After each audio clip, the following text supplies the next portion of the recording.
माननीय उपराष्ट्रपति महोदय का मंचासीन सभी विभूतियों का दीप प्रज्वलन के लिए। और दिव्य सचनों में निवेदन करूंगा माननीय मुख्यमंत्री हरियाणा श्री मनोहर लाल जी से कि वे धर्म क्षेत्र कुरुक्षेत्र में जिनका शुभागमन हुआ माननीय उपराष्ट्रपति महोदय का, उनका स्वागत, उनका अभिनंदन करें। उन्हें एक बुके पुष्प गुच्छ भेंट करके सबसे पहले उनका स्वागत आप सबकी गरिमामयी उपस्थिति में माननीय मुख्यमंत्री महोदय द्वारा,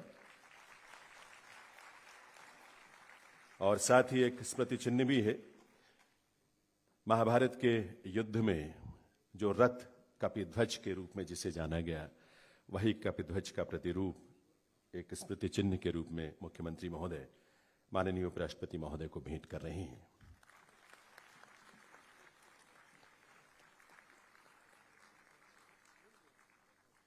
मैं निवेदन करूंगा हमारे माननीय सांसद नायब सैनी जी से कि वे डॉक्टर श्रीमती सुदेश धनखड़ जी का स्वागत अभिनंदन करें और उन्हें भगवान कृष्ण के विराट स्वरूप की एक प्रतिकृति स्मृति चिन्ह के रूप में भेंट करें।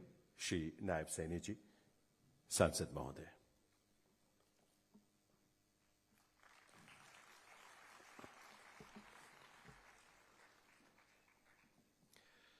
इस महोत्सव में हमारे सहयोगी प्रदेश असम की ओर से माननीय उपराष्ट्रपति महोदय का स्वागत अभिनंदन करने के लिए मैं आमंत्रित करूंगा वहां के संस्कृति मंत्री श्री बिमल बोरा जी और वहां के मुख्य सचिव श्री पवन कुमार बोठाकुर जी कि वे माननीय उपराष्ट्रपति महोदय का यहां स्वागत अभिनंदन करें। असम प्रदेश की ओर से गामोशा, जो कि वहां का एक पारंपरिक रूप है, प्रतिरूप है, वहां की संस्कृति का स्वरूप है, बहुत बहुत अभिनंदन उस गामोशा के साथ। और ये एक सुंदर मुखौटा जो कि ब्रह्मपुत्र नदी के मांजुली आइलैंड में मास्क बनाने की एक बड़ी समृद्ध परंपरा है, उसी का एक प्रतिरूप जो कि भगवान कृष्ण का एक मुखौटा, उसे भेंट करके स्वागत माननीय उपराष्ट्रपति महोदय का। और अब मैं निवेदन करूंगा कुरुक्षेत्र विश्वविद्यालय के कुलपति प्रोफेसर सोमनाथ सचदेवा जी से कि वे अपने स्वागत संबोधन के लिए पधारें।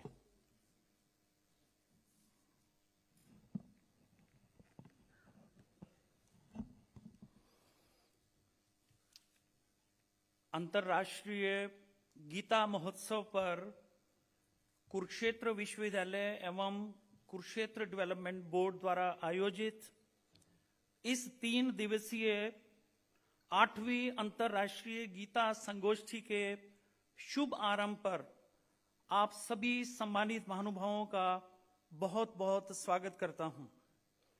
हमारे लिए बहुत ही गर्व व सम्मान की बात है कि इस शुभ अवसर पर हमारे सबके प्रेरणा स्रोत, न्याय व भारतीय मूल्यों को समर्पित एक बहुत ही सशक्त व्यक्तित्व, हमारे देश के माननीय उपराष्ट्रपति श्री जगदीप धनखड़ जी अपनी धर्मपत्नी डॉक्टर सुदेश धनखड़ जी के साथ हमारे बीच उपस्थित हैं। कुरुक्षेत्र विश्वविद्यालय की तरफ से आपका बहुत बहुत स्वागत एवं हार्दिक अभिनंदन। हरियाणा के माननीय यशस्वी मुख्यमंत्री श्री मनोहर लाल जी, जिनके कुशल नेतृत्व में हरियाणा निरंतर प्रगति के नए आयाम छू रहा है, आपका बहुत बहुत स्वागत एवं हार्दिक अभिनंदन। परम पूजनीय गीता मनीषी स्वामी ज्ञानानंद जी महाराज, जिनके सार्थक प्रयासों से आज श्रीमद् भगवद गीता का प्रचार प्रसार पूरे विश्व में हो रहा है, आपका स्वागत व चरण वंदन। असम सरकार के सांस्कृतिक कार्य विभाग के माननीय मंत्री बिमल बोहरा जी, वैचारिक पहलुओं पर बड़ी बेबाकी से अपनी राय रखने वाले माननीय सांसद राज्यसभा श्री सुधांशु त्रिवेदी जी, भारतीय टीम के पूर्व कप्तान व हरियाणा सरकार में राज्य मंत्री सरदार संदीप सिंह जी एवं हमारे अपने लोकप्रिय सांसद श्री नायब सिंह सैनी जी, आप सबकी विशिष्ट उपस्थिति हमारे लिए बहुत ही प्रेरणादायी है। आप सबका बहुत बहुत स्वागत एवं अभिनंदन। सभागार में उपस्थित सभी माननीय सांसद, विधायकगण, हरियाणा सरकार एवं कुरुक्षेत्र डेवलपमेंट बोर्ड के सभी सम्मानित अधिकारीगण व सदस्यगण, सभी अतिथिगण, कुरुक्षेत्र यूनिवर्सिटी के सभी फैकल्टी मेंबर्स, स्टाफ मेंबर्स, देश विदेश से आए सभी डिस्टिंग्विश्ड डेलीगेट्स, मीडिया बंधुओं एवं प्यारे विद्यार्थियों, आप सबकी गरिमामयी उपस्थिति हमारे लिए बहुत ही उत्साहवर्धक है। आप सबका बहुत बहुत स्वागत एवं अभिनंदन। हम सब जानते हैं श्री कृष्ण अर्जुन संवाद रूपी गीता उपदेश में खोज और जिज्ञासा की भावना निहित है। आज इसी की भावना को समर्पित ये 3 दिवसीय संगोष्ठी में विभिन्न देशों के विद्वानों के साथ हमारे देश के चिंतक अगले 3 दिन तक 12 तकनीकी सत्रों द्वारा वसुदेव कुटुंबकम, श्रीमद् भगवद गीता और वैश्विक एकता, इस महत्वपूर्ण विषय पर चर्चा करते हुए इस संगोष्ठी को सार्थक बनाएंगे, ऐसा मुझे पूर्ण विश्वास है। अंत में मैं पुनः माननीय उपराष्ट्रपति जी व सभी महानुभावों का स्वागत अभिनंदन करता हूं, आभार व्यक्त करता हूं। धन्यवाद। जय हिंद।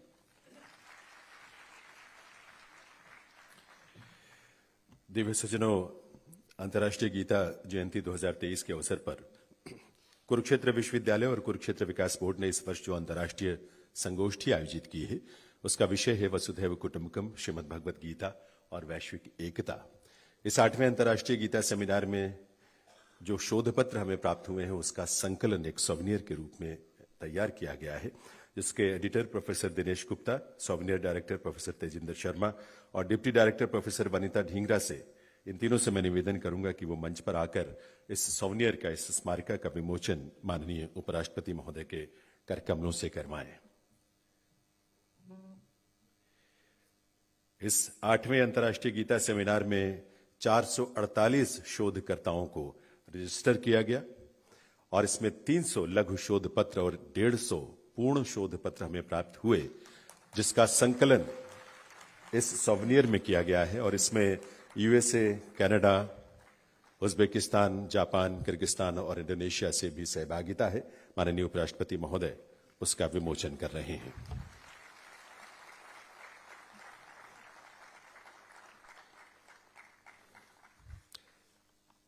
बहुत बहुत आभार माननीय उपराष्ट्रपति महोदय का, सभी मंचासीन विभूतियों का।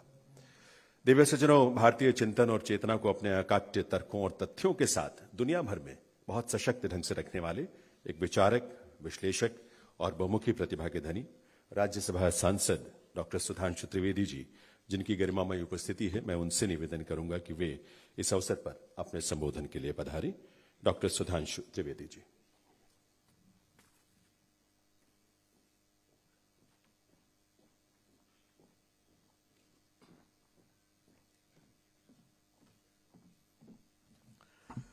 मंच पर विराजमान भारत के महामहिम उपराष्ट्रपति आदरणीय श्री जगदीप धनखड़ जी, श्रीमती सुदेश धनखड़ जी, आपके लोकप्रिय मुख्यमंत्री आदरणीय श्री मनोहर लाल जी, श्रद्धेय ज्ञानानंद जी महाराज, यहाँ के राज्य मंत्री संदीप सिंह जी, असम के राज्य मंत्री श्री विमल बोरा जी, आपके सांसद नायब जी, कुलपति सोमनाथ जी और इस सभागार में उपस्थित सभी सम्मानित बहनों और भाइयों, आज हम यहां पर कुरुक्षेत्र में जिस गीता महोत्सव के हेतु एकत्र हुए हैं, मुझे याद आता है कि 2014 में प्रधानमंत्री बनने के बाद जब श्री नरेंद्र मोदी जी विदेश यात्रा पे गए थे, अगर आपको याद हो, तो अमेरिका के राष्ट्रपति को उन्होंने गीता भेंट की थी और उस समय गीता को भेंट करने को लेकर कई प्रकार के प्रश्न भी उठाए गए थे।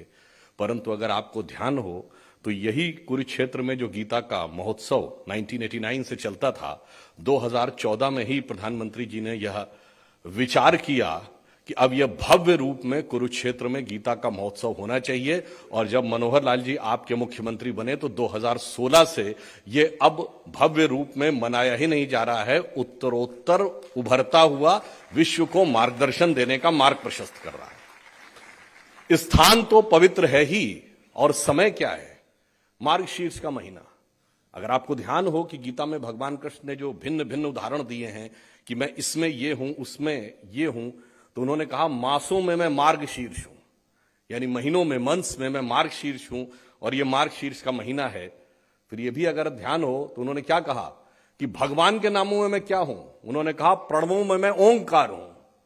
मैं ओंकार जो भगवान का नाम है वो हूं, यानी सबसे ऊंचा स्थान ओंकार के नाम का है। अब ये एक अलग विडंबना है कि आज एक ओंकार नाम सदगुरु वाले लोगों को भी, में कुछ लोग ऐसे हैं जो ये बताने का प्रयास करते हैं कि उस नाम और इस नाम में कोई अलग भेद है।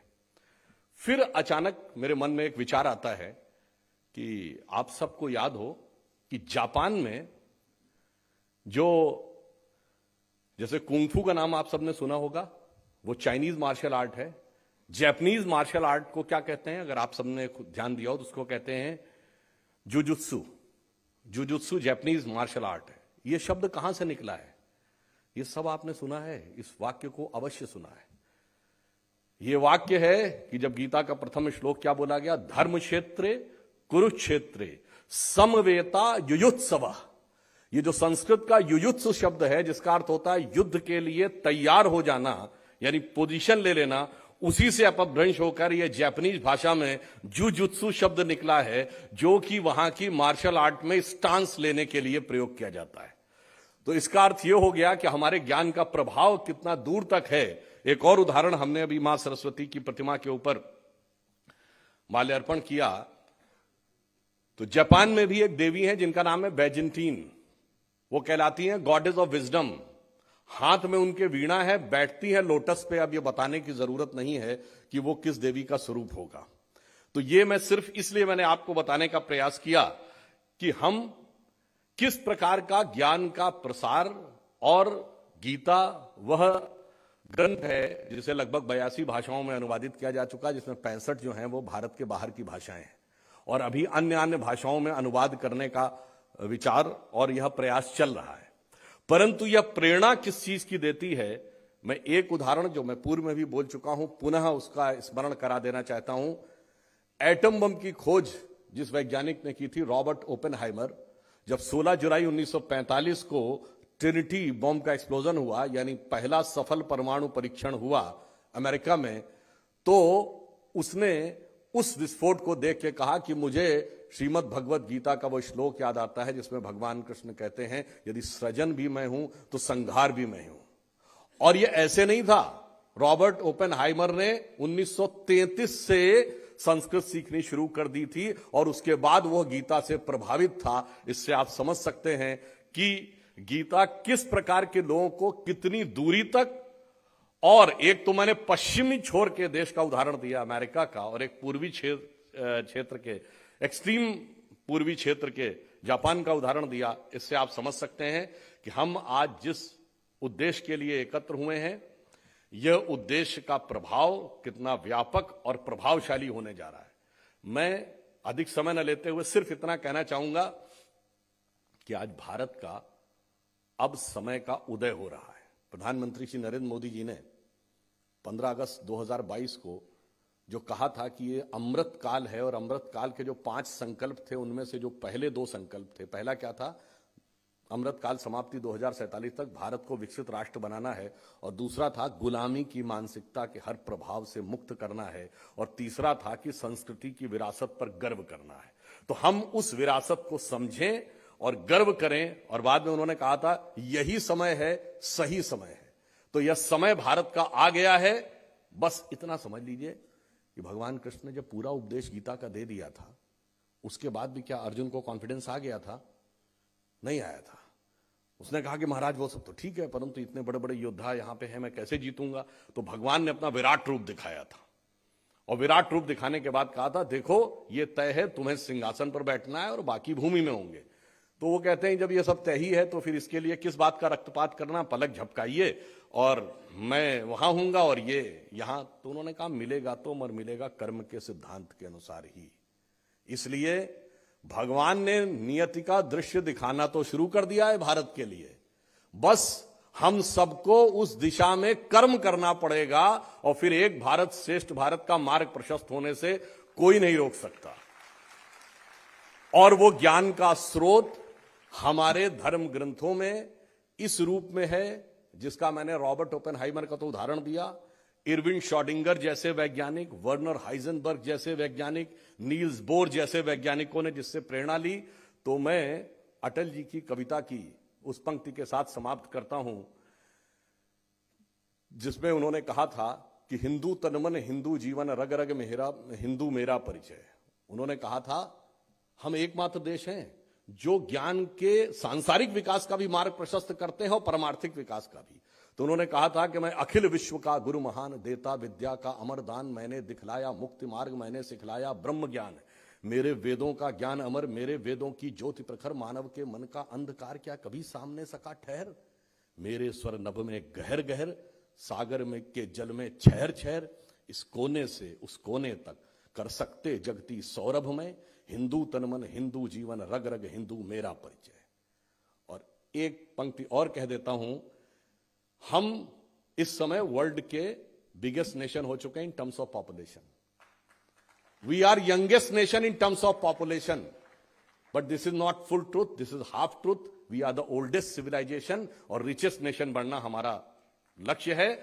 तो गौरवशाली था भूत, भविष्यत भी महान है। भूत मतलब पास्ट।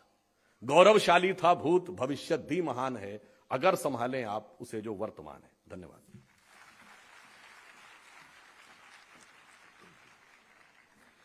बहुत बहुत आभार डॉक्टर सुधांशु त्रिवेदी जी का।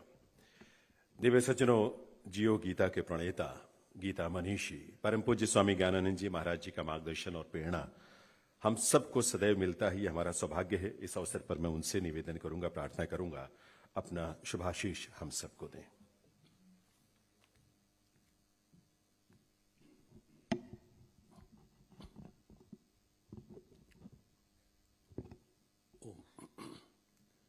वंदे भारत मातरम, वंदे गुरु परंपराम, गीता अमृत दुहे नमः।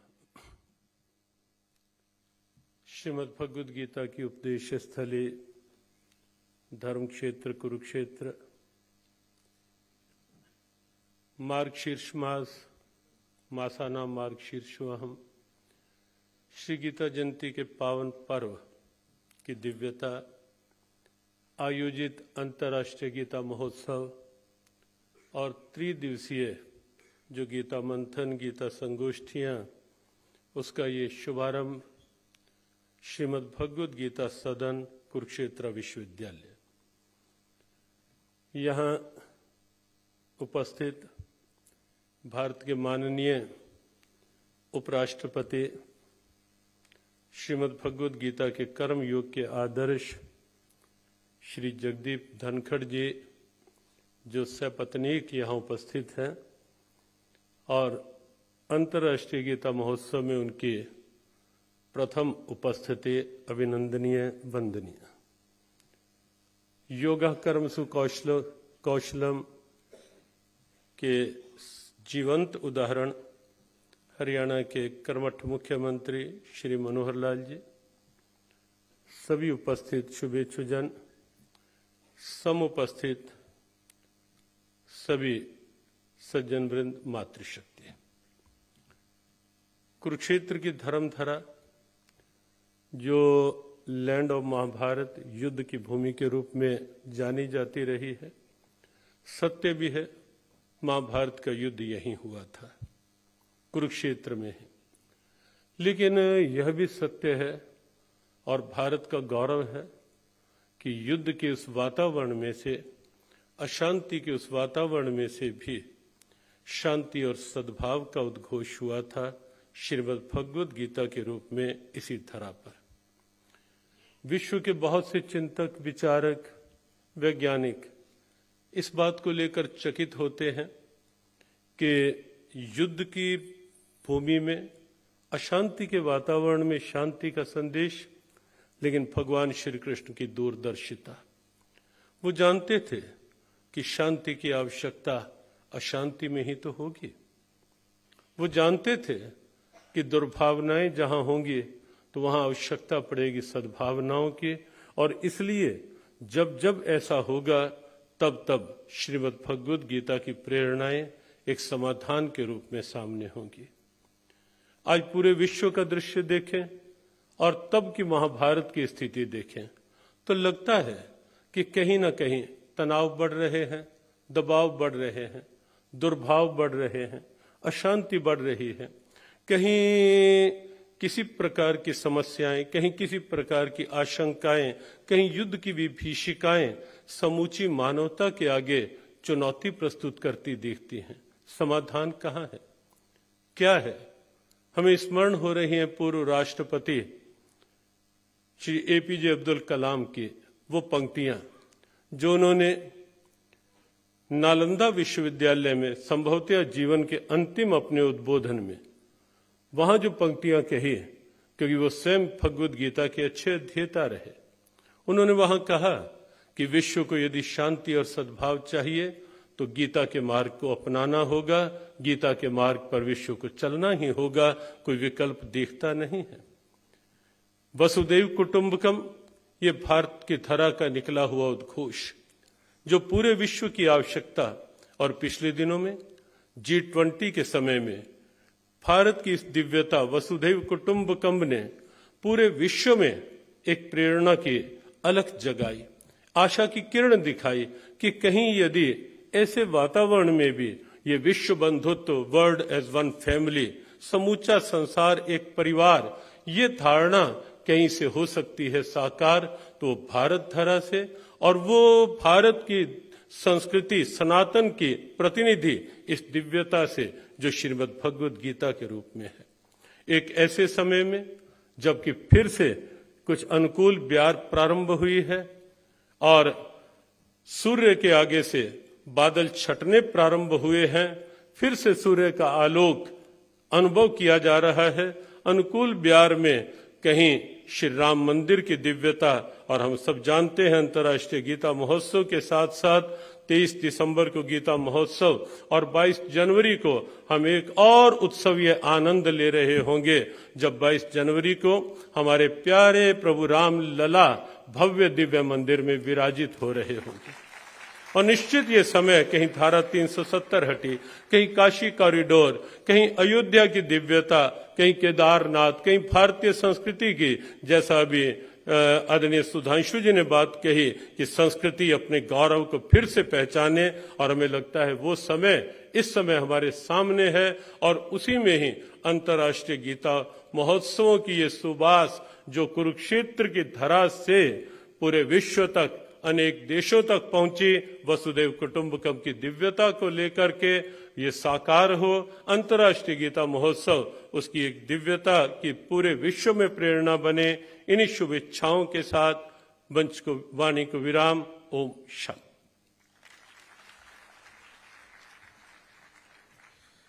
बहुत बहुत आभार परम पूज्य स्वामी जी का। दिव्य सज्जनों, श्रीमद् भगवद गीता स्वयं जिनके जीवन की दिग्दर्शिका है, मार्गदर्शक है, ऐसे यशस्वी माननीय मुख्यमंत्री हरियाणा श्री मनोहर लाल जी से मैं निवेदन करूंगा कि वे इस अवसर पर अपने संबोधन के लिए पधारें। माननीय मुख्यमंत्री श्री मनोहर लाल जी।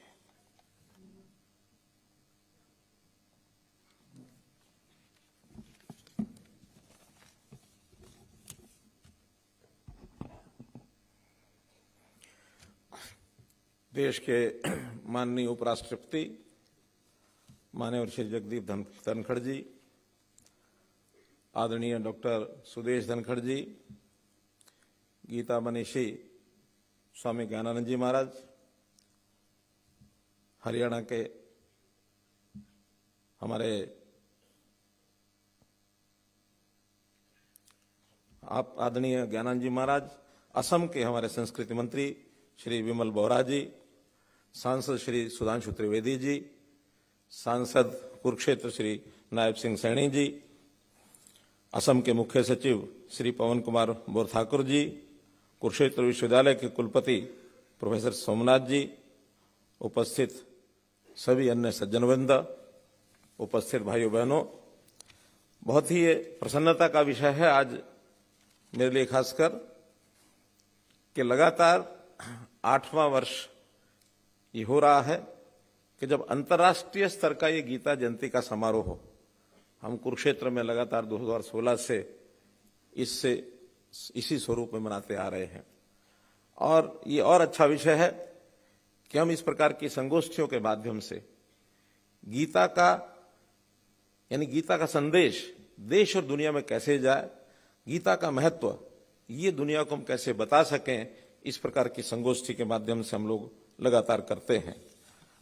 भाइयों बहनों, गीता के बारे में बोलना वास्तव में सूर्य को रोशनी दिखाने जैसा मेरे जैसा व्यक्ति जरूर सोचता है, क्योंकि बहुत ही विद्वान लोग इसके ऊपर अपना व्याख्यान देते हैं। गीता कोई केवल एक पुस्तक या ग्रंथ मात्र नहीं है, ये एक जीवन का सार है।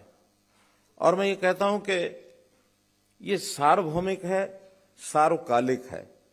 जब गीता संदेश भगवान कृष्ण जी ने सुनाया होगा, जो सार्थकता उस समय थी, आज भी सार्थकता उतनी उससे कम नहीं है। चाहे ये व्यक्ति विशेष के लिए हो, चाहे परिवार के लिए हो, चाहे किसी जिला, प्रदेश और देश के लिए हो, अथवा दुनिया के लोगों के लिए हो, गीता का महत्व हर किसी के लिए उतना बराबर बना हुआ है।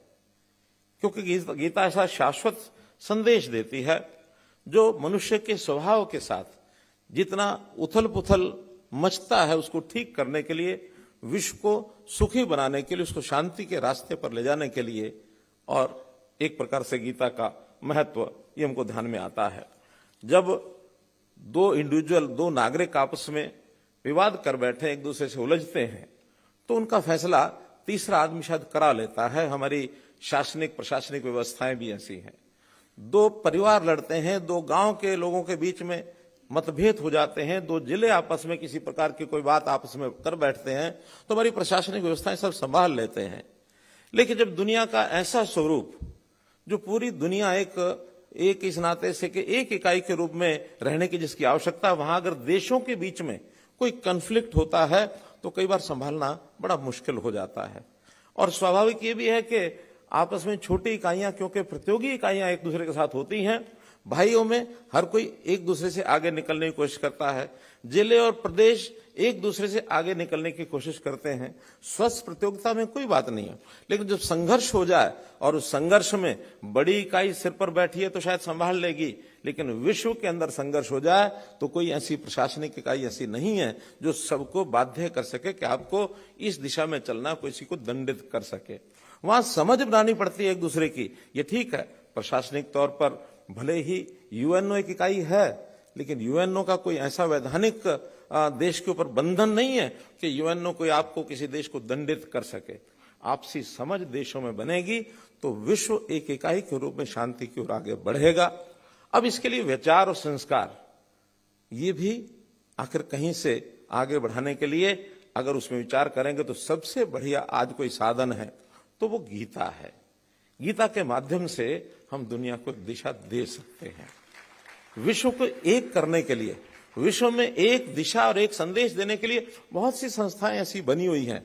जैसा मैंने बताया, प्रशासनिक यूएनओ है। अगर हम ऊर्जा के क्षेत्र में बात करते हैं तो शायद इंटरनेशनल सोलर अलायंस एक इकाई बन गई है। अगर हम आर्थिक दृष्टि से बात करें तो वर्ल्ड बैंक अपने आप में एक संस्था है। स्वास्थ्य की दृष्टि से बात करें तो WHO ये बना हुआ है।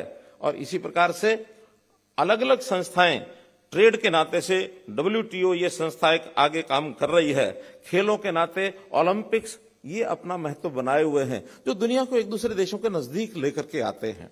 लेकिन फिर भी समझ बढ़ाने के लिए इसकी बड़ी आवश्यकता है। आखिर तो संघर्ष, जैसे 2 युद्ध का जिक्र किया स्वामी ज्ञानानंद जी ने, इन युद्धों में यदि आगे कहीं बढ़ गए तो मानवता पर भी खतरा है। दुनिया की कुछ समस्याएं हैं, उन समस्याओं को मिलकर के हल करना होगा। गरीबी है, महामारी है। अब हम कोविड को ही देख लें कि कोविड जैसी समस्याएं, महामारी पूरे विश्व को और ऐसा कई बार सर्वनाश की तरफ आगे धकेलने के लिए निकल गई। अगर ये समझदारी न दिखाई होती तो शायद बहुत बड़ा संकट आ सकता था। मैं अपने देश के प्रधानमंत्री जी की सराहना इस मामले में करता हूं कि हर समय एक दृष्टिकोण सामने रखते हैं। जब रूस और यूक्रेन का युद्ध हुआ, उसमें रूस के राष्ट्रपति को उन्होंने एक ही बात कही कि समाधान इस प्रकार से लड़ाई लड़ने से नहीं निकलेगा। विवादों का समाधान आपसी बातचीत, परस्पर और संवाद करने से निकलेगा। और उस समय के बाद पुतिन जो राष्ट्रपति रूस के जो थे, उन्होंने उस पंक्ति को पकड़ के उस दिशा को आगे बढ़ाया। बहुत मामलों में चीजें हल होती हैं, समाधान होते हैं। तो इस प्रकार से श्री नरेंद्र मोदी जी के बारे में अगर मैं वास्तव में कहूं तो ये कह सकते हैं कि जैसे आचरण में भगवान राम का एक आचरण था। भगवान के नाते नाम सोचें, मर्यादा पुरुषोत्तम राम के बारे में सोचें तो आचरण में वो प्रभु रामचंद्र जी के रास्ते पर ही चल रहे हैं। और मैं कर्तव्य और कर्म के बारे में कहूं तो श्री कृष्ण जी के पद चिन्हों पर आज हमारे श्री नरेंद्र मोदी जी चल रहे हैं। तो इसलिए विश्व को एक संदेश देना होगा। आज विश्व एक अंधेरी कोठरी में जैसे कोई एक आदमी फंस जाए और उसको रास्ता न दिखे, ऐसे अंधेरे मोड़ पर खड़ा है। एक छोटी कहानी मैंने पढ़ी थी कि एक व्यक्ति एक कोठरी में फंस गया, अंधेरी कोठरी, रात का समय, और वो फंसा तो निराश होता रहा, दरवाजा ढूंढता रहा, दरवाजा कहाँ है, हाथ पैर मारता रहा, दरवाजा उसको दिख नहीं रहा था, निराश हो रहा था। अचानक उसको थोड़ी आवाज, खटखटाहट सुनाई दी कि बाहर, उस कमरे के बाहर कोई आदमी आया है और उसने एक तिल्ली जलाई है। तिल्ली जलाते ही छोटी सी रोशनी की किरण वो जहां दरवाजा था उसके अंदर सुराख था, उसमें से उसको दिख गई। और व्यक्ति दौड़ करके जिधर से रोशनी आ रही थी उधर जाकर के लपका, उसको दरवाजा मिल गया, खोल लिया, खोल के बाहर निकला और बहुत हड़बड़ाया हुआ बाहर खड़े व्यक्ति ने पूछा, क्या बात है, क्यों इतने निराश हो, सांस चढ़े हुए हैं? उनका, जब मैं इतनी देर से दरवाजा खोज रहा था, मुझे दरवाजा नहीं मिल रहा था, अचानक आपने तिल्ली जलाई और मुझे दरवाजा मिल गया और मैं बाहर निकल आया। उनका, तुम बहुत बड़ी गलती कर रहे थे, तुम दरवाजा खोज रहे थे, दरवाजा नहीं खोजो, रोशनी खोजो, रोशनी, जिधर से रोशनी आएगी उधर ही तुम्हारा भला हो जाएगा। तो गीता हमारे लिए रोशनी है। इस रोशनी के हिसाब से यदि हम खोजने निकलेंगे तो निश्चित रूप से हम अपने आप को भी रास्ता दिखा पाएंगे, अपना परिवार, समाज, देश, प्रदेश और दुनिया सबको हम रास्ता दिखा पाएंगे। ये एक मंच है, अंतर्राष्ट्रीय गीता महोत्सव का ये जो मंच है, इस मंच का उपयोग हमको इन समस्याओं को खोजने के लिए करना होगा। इस मंच के माध्यम से अभी हमने प्रारंभ किया है और इस प्रारंभ करने में मुझे प्रसन्नता है आपको बताते हुए, दर्जन भर देश ऐसे हैं जो इस दिशा में आगे बढ़ गए हैं, जो अपने अपने देशों में अंतर्राष्ट्रीय गीता जयंती का महोत्सव कराने के लिए हमको निमंत्रण देते हैं। स्वामी जी कई देशों में जाकर के आए हैं, मॉरिशस भी गए हैं, कनाडा भी गए हैं, यूके में भी गए हैं, ऑस्ट्रेलिया गए हैं, अभी और देशों के निमंत्रण आ रहे हैं। आज भी इस 5 दिन के 6 दिन के कार्यक्रम में कई देशों के लोग यहाँ आए हैं। जापान के कुछ लोग यहाँ बैठे हैं, इधर बैठे 2-3 लोग दिखे थे यहाँ जापान के। ओहायो गोजाइमास। जापान के साथियों का मेरा थोड़ा प्रेम हो जाता जब मैं मिलता हूं, क्योंकि मैंने इसी यूनिवर्सिटी में, इस विश्वविद्यालय में जापानी कोर्स हमारे हमारे वाइस चांसलर साहब ने एक जापानी कोर्स यहाँ शुरू किया है, और केवल जापानी ही नहीं बल्कि अभी हैदराबाद से हमको एक ऑफर आई है कि English and foreign languages university है, उन्होंने अपना एक रीजनल सेंटर बनाना है। तो हरियाणा में कहाँ बनाया जाए, मैंने उनको आज ही निवेदन भेजा है कि कुरुक्षेत्र यूनिवर्सिटी में जितने विदेशों की भाषाएं हैं उनको सिखाने के लिए और एक यहाँ एक केंद्र बनाया जाए, क्योंकि दुनिया भाषाएं अलग अलग होने के नाते भाषा एक ऐसी चीज है जो व्यक्तियों को जोड़ती है और इतनी जबरदस्त उसके अंदर अटैचमेंट हो जाती है कि आप किसी की भाषा बोल दो, सामने वाला समझता कि मेरा अपना आदमी है। मैंने गलती से तमिल का एक कोर्स कर लिया था, और तमिलनाडु के जब वो लोग मिलते हैं तो उनसे 2 वाक्य बोलने होते हैं, वेरना शिशो पेरना इरकदा वीडेंगे इरकदा, 3 वाक्य 2 वाक्य बोलो तो समझता कि वाह मुझे तो कोई तमिलनाडु का व्यक्ति मिल गया। तो भाषा एक बहुत बड़ा सूत्र है व्यक्तियों को जोड़ने के लिए। तो कुरुक्षेत्र यूनिवर्सिटी में ये विश्व की अन्य अन्य भाषाओं का एक केंद्र खुलेगा और उसके माध्यम से यहाँ संयोग से गीता का भी केंद्र है। हम इसके माध्यम से दुनिया के बहुत देशों को यहाँ ला करके एक प्लेटफॉर्म पर जोड़कर और गीता का संदेश देश और दुनिया में पहुंचा सके, यही मेरी शुभकामना। आज के इस अवसर पर आपको बहुत बहुत बधाई, बहुत बहुत शुभकामना, धन्यवाद।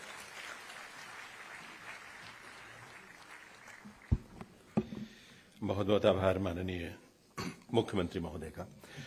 और अब मैं विनम्रतापूर्वक आग्रह करूंगा माननीय उपराष्ट्रपति श्री जगदीप धनखड़ जी से कि वे इस अवसर पर अपना शुभ संदेश हम सबको देने की कृपा करें। माननीय उपराष्ट्रपति महोदय।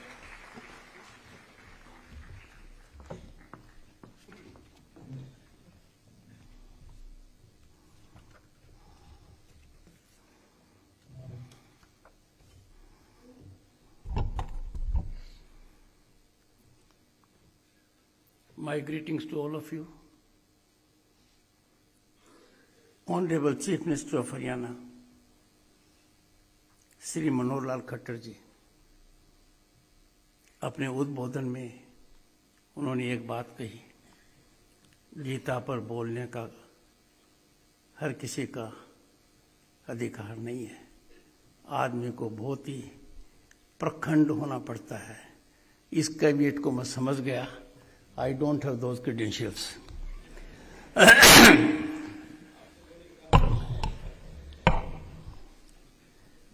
Honorable Chief Minister, Manohar Lal ji ने जब जब मुझे बुलाया है यहाँ,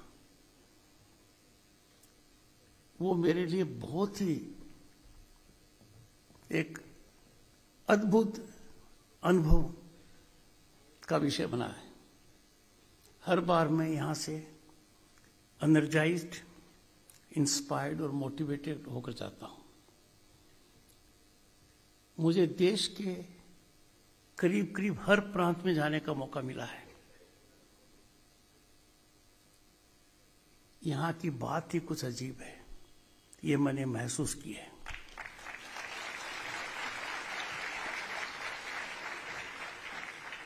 मुझे ये कहने में बिल्कुल संकोच नहीं है कि यदि अगर आज हरियाणा के मुख्यमंत्री की कोई पहचान है,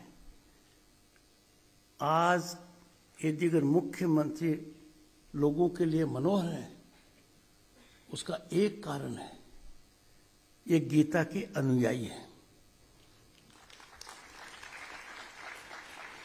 पूरे देश में इनका नाम एक बात के लिए जाना जाता है, पारदर्शिता, सूचिता, उत्तरदायित्वता। ये गीता को इन्होंने जमीनी हकीकत बनाया जब गांव के बच्चे को बिना प्रयास के नौकरी का पत्र मिला।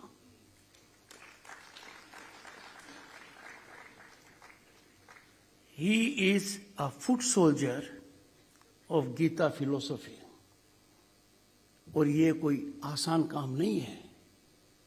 जब भी कोई आदमी पद पर आसीन होता है, उससे जो एक्सपेक्टेशंस होती हैं वो वाजिब नहीं होती हैं। आप तो कर ही सकते हो, आपको क्या जोर आता है, कर दीजिए ने। पहले होता रहा था, आज भी कई जगह हो रहा है, आप क्यों संकोच करते हो? क्या इसलिए मुख्यमंत्री बनाया है हमारा थोड़ा सा काम नहीं करोगे, उस समय बड़ा मजबूत रहना पड़ता है. This man, the Chief Minister of Haryana, has withstood all challenges spinally to live up to the highest expectation of Gita.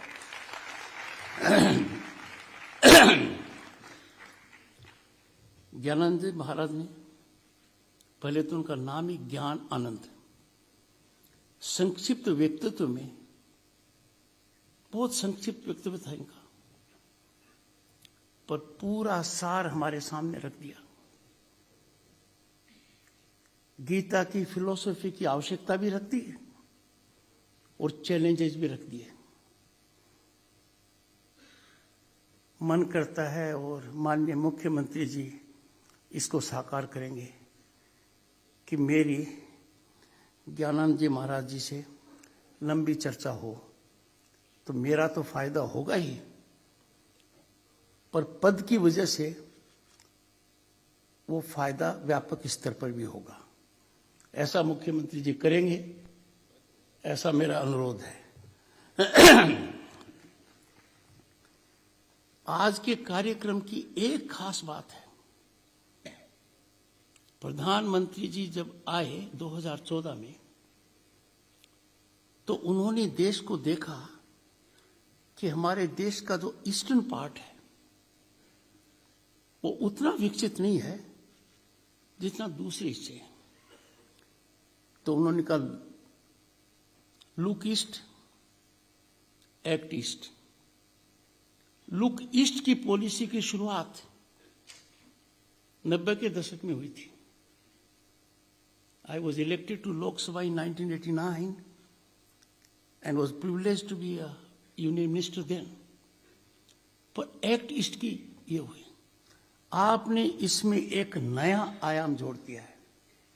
आज के दिन जो आपका स्टेट पार्टनर है आसाम, वो नॉर्थ ईस्ट के लिए बहुत महत्वपूर्ण है.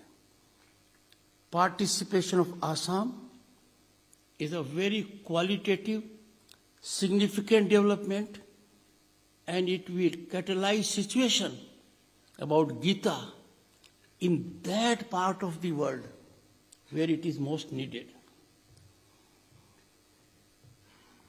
The presence of Honorable Culture Minister, Government of Assam, Shri Vimal Boraji, is therefore very significant. Honorable Member Parliament, Lok Sabha Kurukshetra, Shri Nayab Saini, and of course, I can't miss the presence of a Rajya Sabha member. I happen to be Chairman Rajya Sabha. Shri Sudhanshu Trivedi, enormously talented, has made you known what an intellectual challenge I face in Rajya Sabha. He is very thorough. We have in the audience also very distinguished members. I am not naming them, I may miss out someone. Vice Chancellor Kurukshetra University, Shri S.N. Sachdeva, the presence of Shri Pavan Kumar Borthakur, a very senior officer, 1989 batch, Chief Secretary of Assam, is very, very important. If a state is represented by the Chief Minister on the bureaucratic side and the Minister concerned on the executive side, it means their total involvement with the program. मेरे मन में कोई शंका नहीं है. गीता की philosophy आपके कार्यक्रम का मूल तत्व है. नॉर्थ ईस्ट में पूरी तरह से खिलेगा. And this will fructify, I have no doubt about it. I must recognize the presence of Dr. L.R. Vishnoi. He is in Northeast, but son of the soil. DGP Meghalaya. Second world war के बाद दुनिया ने इतनी पीड़ा कभी नहीं देखी है जो आज देख रही है. We are virtually sitting on a volcano. दुनिया के दो कॉन्फ्लिग्रेशंस, one Iraq, one Israel Hamas, another Ukraine Russia, are too well known.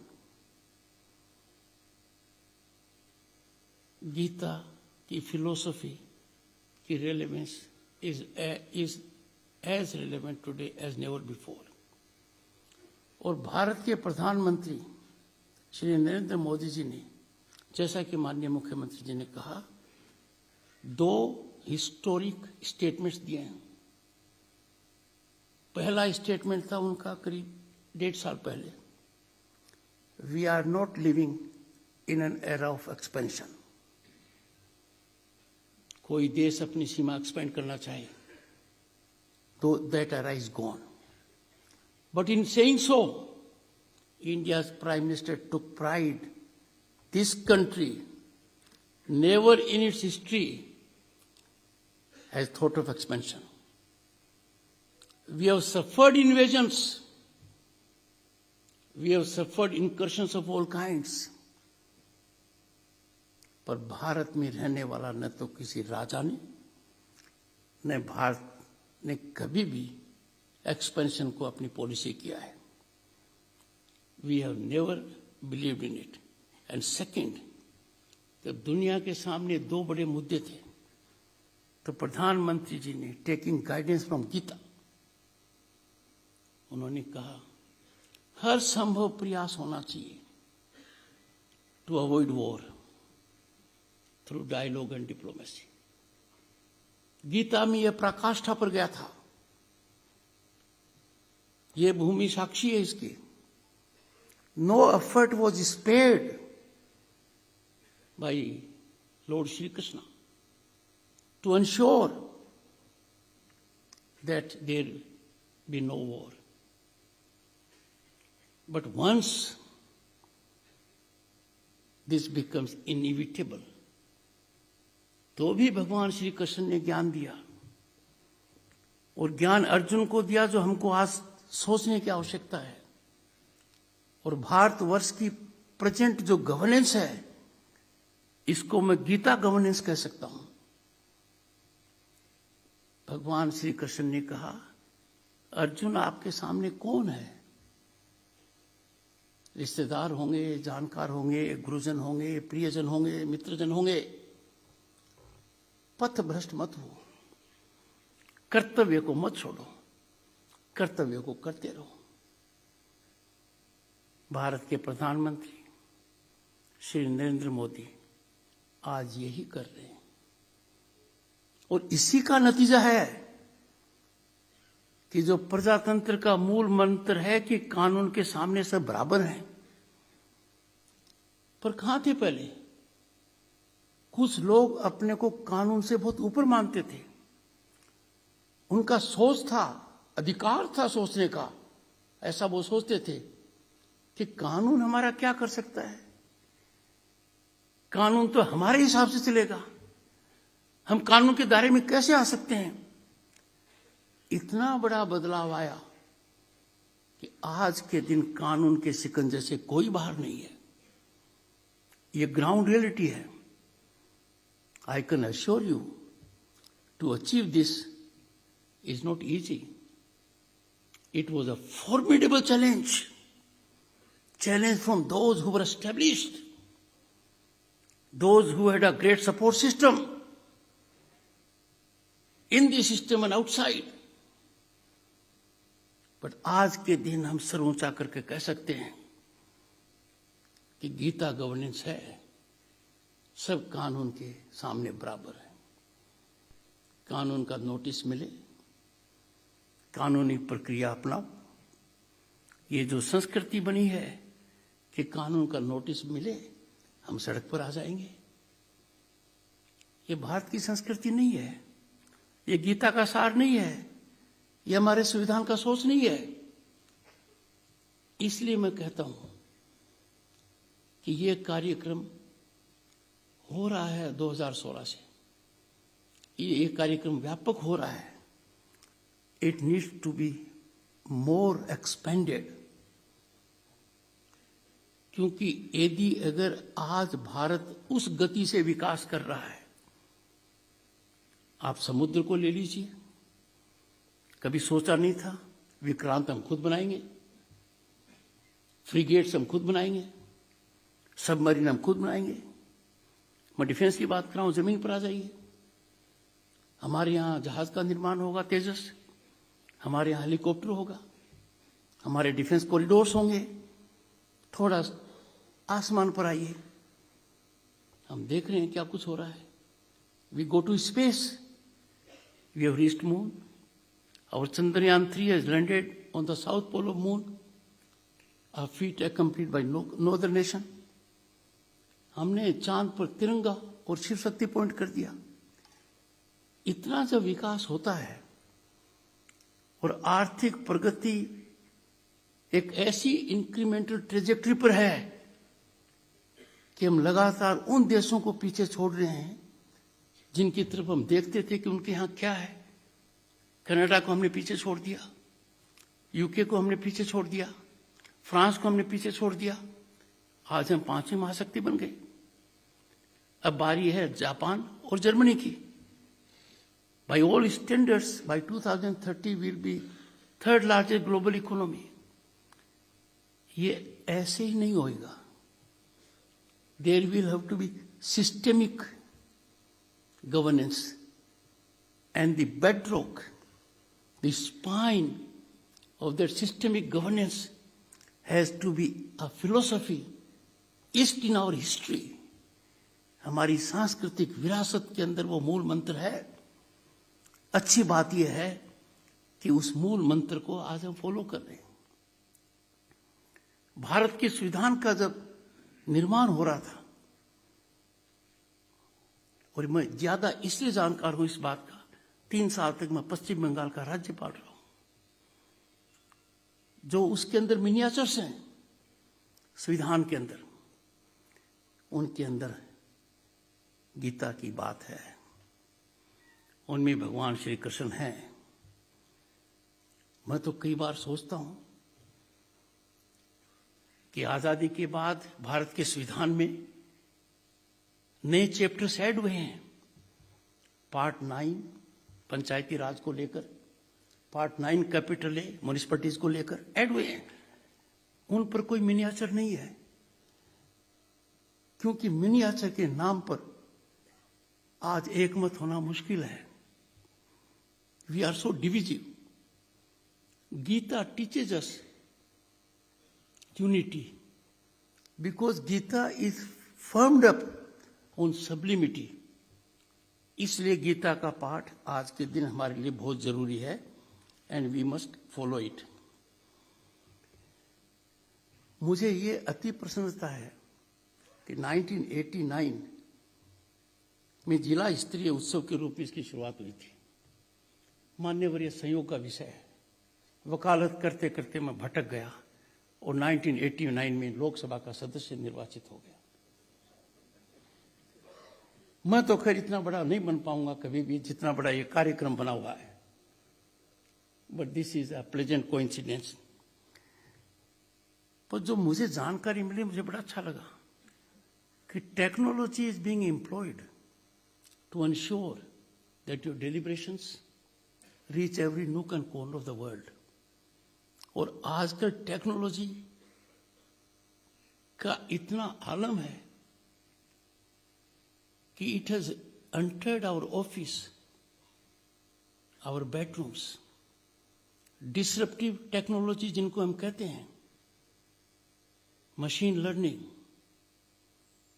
Quantum computing, internet of things.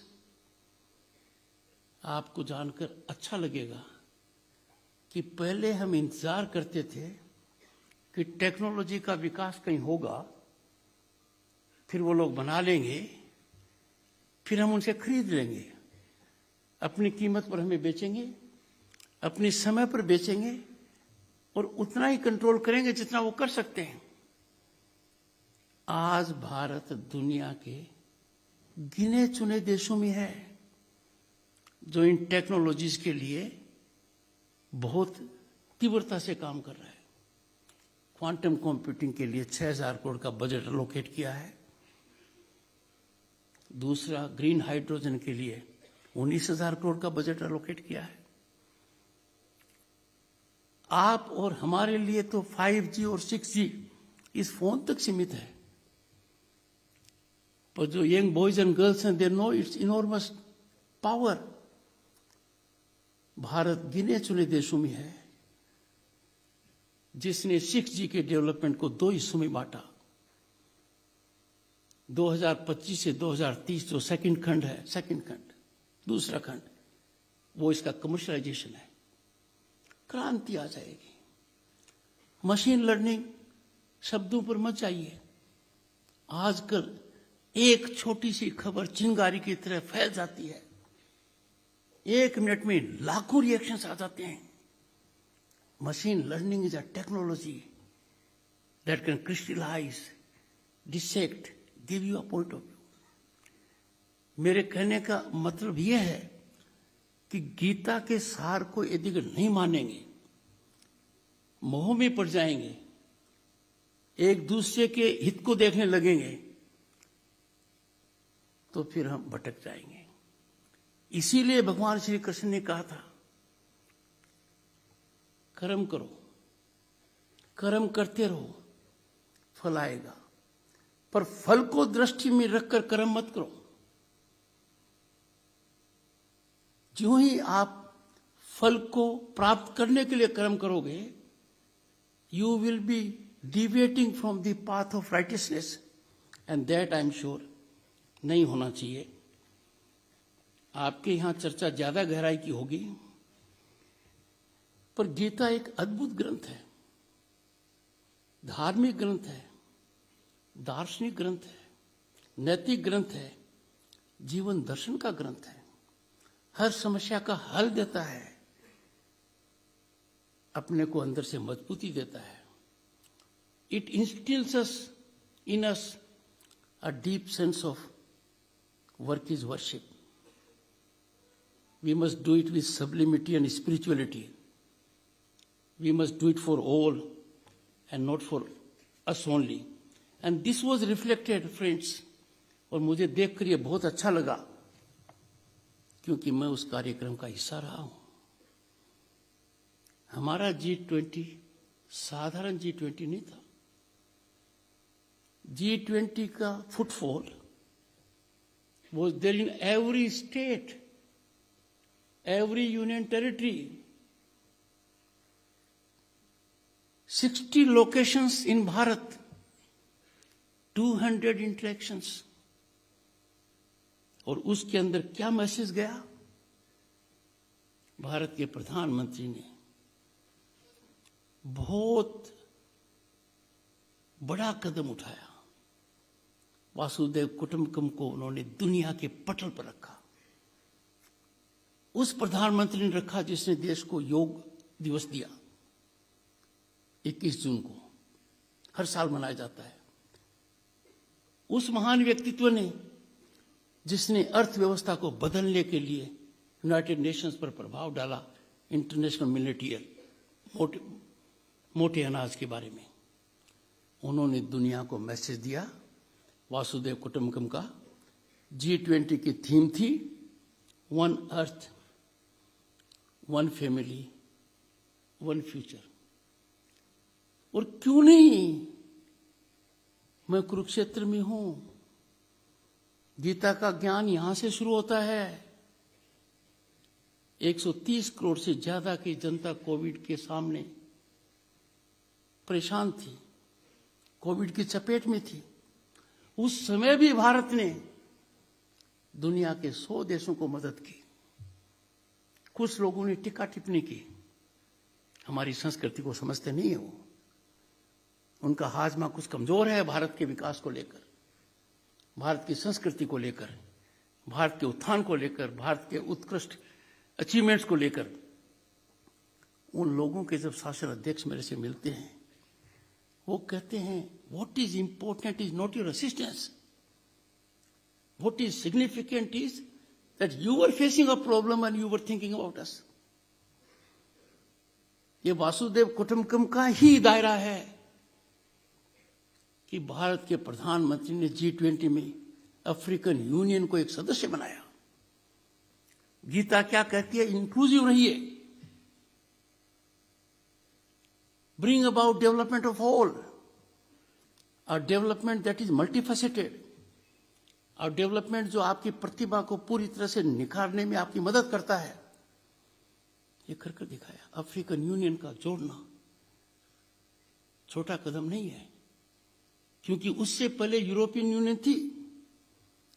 यदि अगर आप इतिहास में देखेंगे, यूरोपियन यूनियन में वो सदस्य थे जिन्होंने कॉलोनाइज किया, हमको भी किया और देशों को भी किया। अफ्रीका के अनेक देश थे, उन सबको उनकी बराबरी पर लाकर बैठा दिया। भारत के प्रधानमंत्री की स्टेट्समैनशिप का बहुत बड़ा प्रमाण है।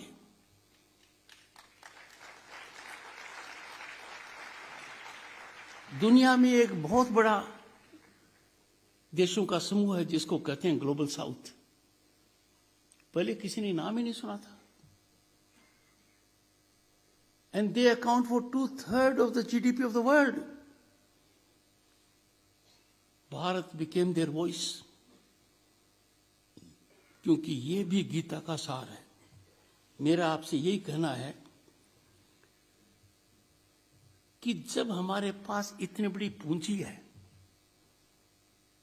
हमें उसका उपयोग करना चाहिए, अनुसरण करना चाहिए, प्रकाश लेना चाहिए उससे, क्योंकि गीता में जीवन के सभी पहलुओं पर प्रकाश डाला गया है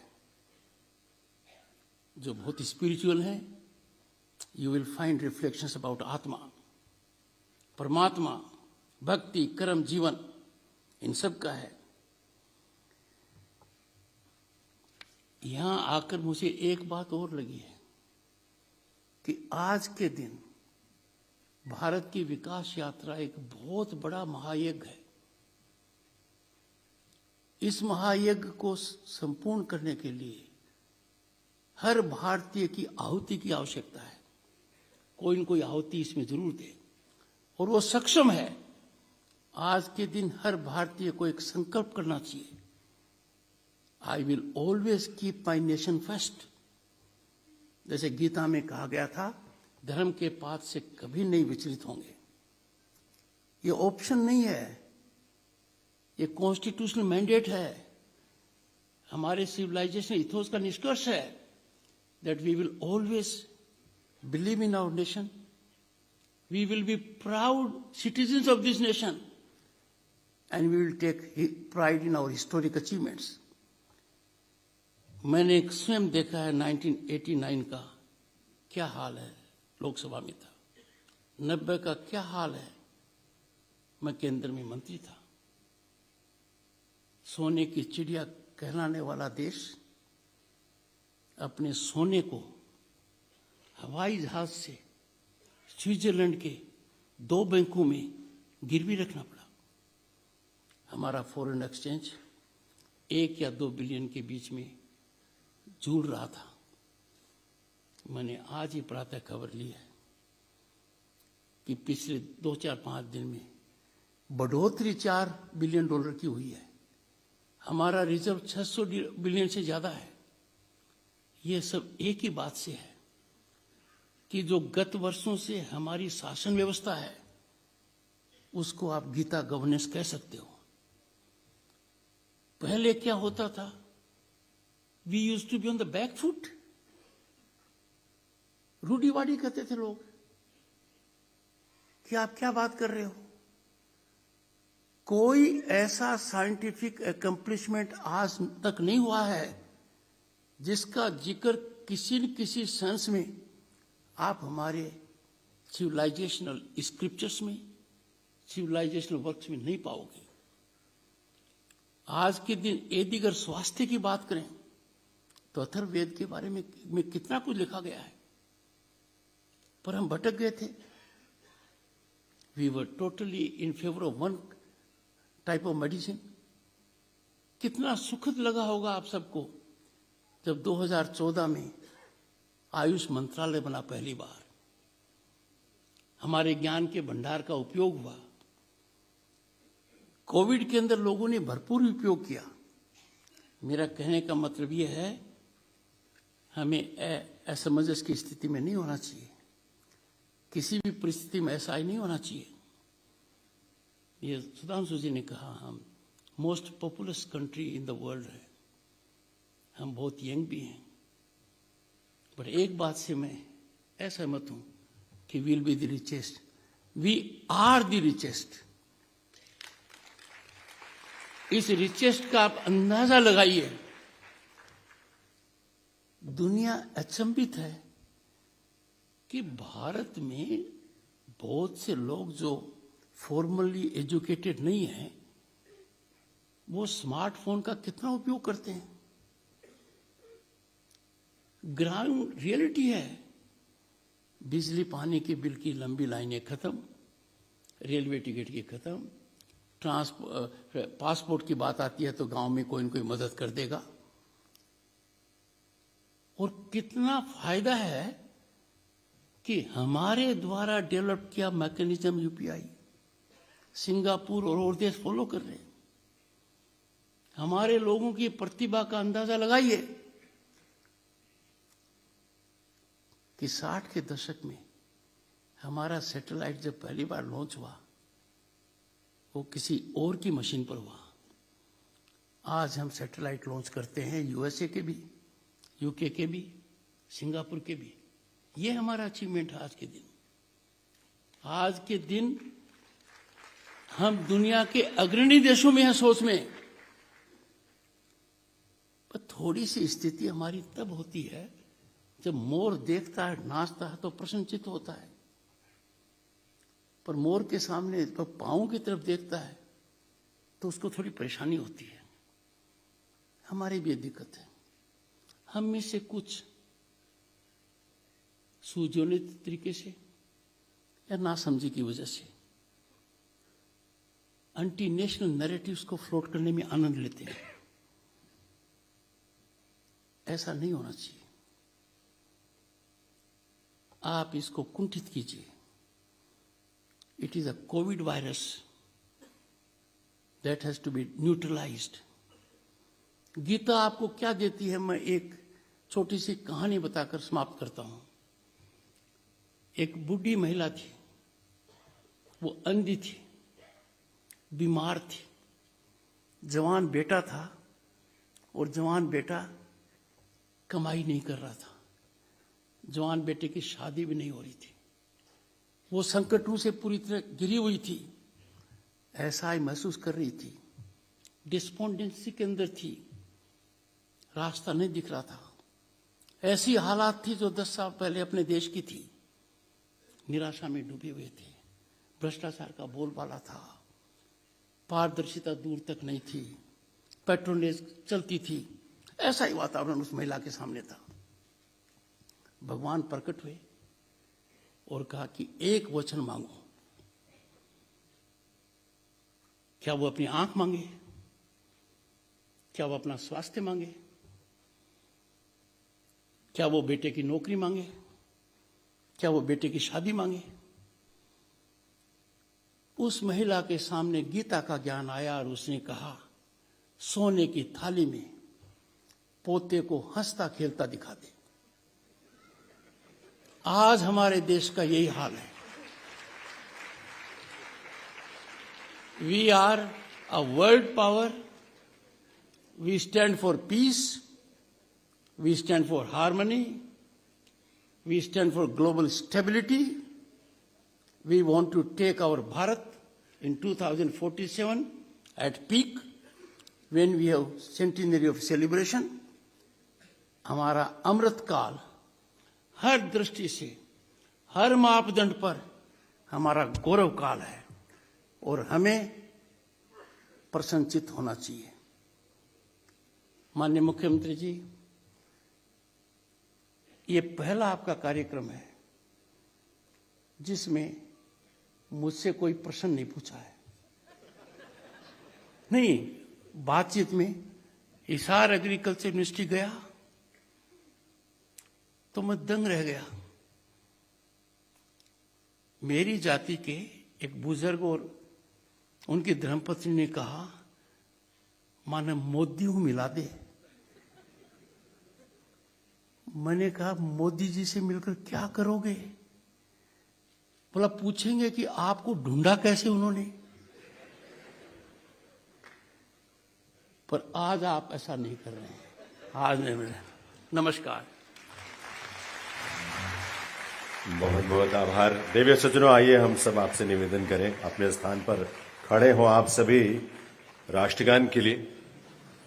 हम सभी अपने स्थान पर खड़े हो राष्ट्रगान के लिए।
जी का आभार। डॉक्टर श्रीमती सुदेश धनखड़ जी का आज के